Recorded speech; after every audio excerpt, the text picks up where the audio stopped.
Yo, what's up mga kateki, and welcome back again sa ating channel. So today's video ay itutur ko kayo sa aming piso wifi build.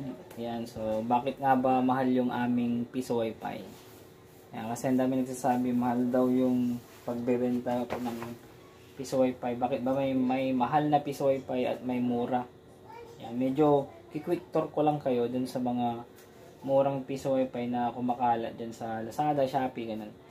Pero hindi ko naman sila inaano, yun talaga yung build nila kasi kumbaga budget meal yung binibili yung piso wifi, kaya kino-compress lang nila yung yung kailangan tumubo rin sila kahit maliit yung pinangbenta nila ng piso wifi, mayroon pa rin silang tubo. Ganun. So, tour ko kayo guys kung anong pagkakaiba nung mahal na piso wifi dun sa murang piso wifi. Okay, para magkaroon kayo ng idea bago kayo bumili ng piso wifi is makapag-decide kayo kung yung mura ba o yung mahal. Okay, so tour.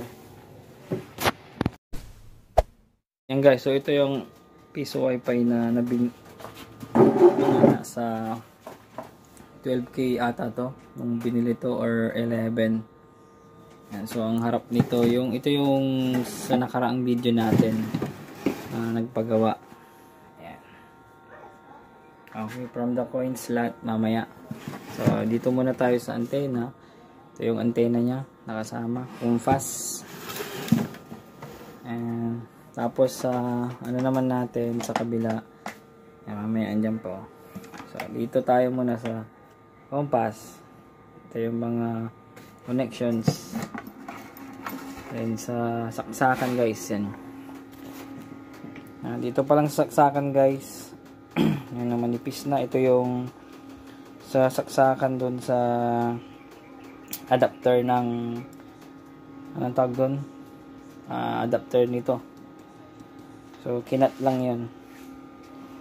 So, dito sa ilalim, yan, OPI 1. Yung 512 pa ata to. Tapos relay para sa ilaw. Yan yung kanyang step down. Voltahe papunta dito. So, nakakonect yan dito. So, blower nya to. Lalabas dito yung hangin. Tapos yung, kung makikita nyo guys, yung mga wire nya, pinagdugtong-dugtong yan guys. Pinagdugtong-dugtong. Tapos naka centralized power supply. Yan o, dugtong-dugtong yan guys. Coin slot. Then, yun lang yung laman. Yung adapter guys, oh. So yung adapter yung pinutol dahil yan walang saksakan yan so pinutol doon na dinugtong sa centralized kasi 220 naman yun rekta kasi sa 220 yan. So mag step down ng 48 volts. So walang outlet dito guys. So magdadagdag kayo ng antena o yung AP ng ganito, magdadagdag pa kayo. So wala na kayong ibang pagsasaksakan, tsaka wala kayong paglalagyan ng ibang LAN. Yan lang. Dito naman tayo sa ating build. Yan, personal build natin to guys. Ang coin slot natin anti-hook or yung may beeping sound. Yung LED natin may LED tayo para sign na gumagana. Then dito sa wirings, yan, ganito tayo. Nakalimutan ko yung tawag dyan.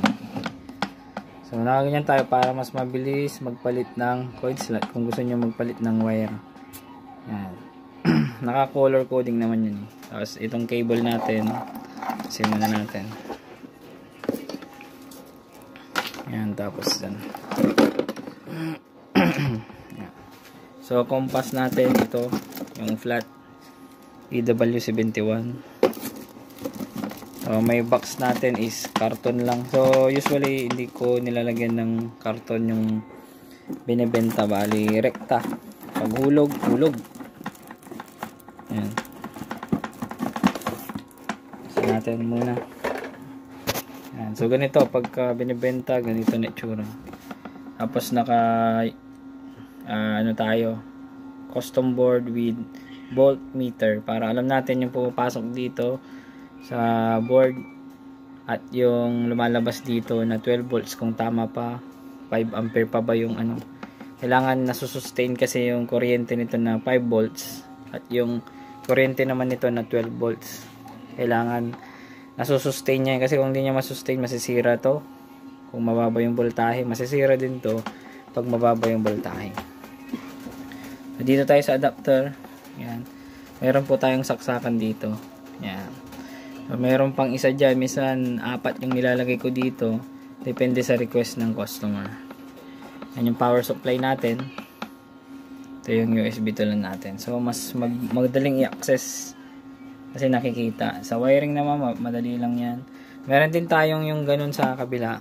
Yung wala ng CB board. Pero meron pa rin tayong voltmeter doon. Okay. Naka ano yun, naka basic diagram din. So, magka-cut tong itong coin slot pagka walang naguhulog, walang pumindot ng insert coin, naka-cut off ito.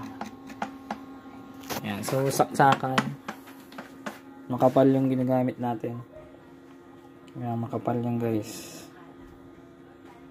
Para sigurado na walang sunog pagka binabad kahit 24/7. Once a month mo lang i-off para kahit pa paano makapagpahinga yung board natin. Yung mga unang binenta ko is Raspberry Pi. Natin ngayon is 4 gig and 8 gig. Medyo mahal yan. So, yun lang guys, quick tour. Bakit nga ba mahal yung ating piso wifi? Kasi ang dami nagtatanong guys. Yan, tapos libre natin ito. Yung cable, saka yung tarpaulin. Okay, ganda na lang guys yung ating quick tour. Yan, sa mga gusto mag-order. Ito yung contact ko guys. Yan, post nyo lang, screenshot nyo. As sa Facebook page ko, yung Ingitech PH. Sa YouTube, Ingitech PH din. Kung wala kayong pambili guys, gusto nyo magkaroon ng ganito, pwede tayong mag partnership, profit sharing. Guys, may mga freebies tayo and may yearly bonuses tayo. Or every 6 months bonuses para dun sa mga outlets natin. Okay, pwedeng cellphone, t-shirt, or cash yung makukuha natin as a partner ng ating Piso Wifi business. Okay, thank you guys. Pa-share na lang and pa-like ng ating video. Pa-subscribe na rin guys so hindi pa kayo nakasubscribe. Maraming salamat and God bless po. Yan, gumagawa rin pala ako ng piso net. Ang piso net yung nasa likod guys. Kaya kailangan ko pang gawin. Okay. Bye bye guys.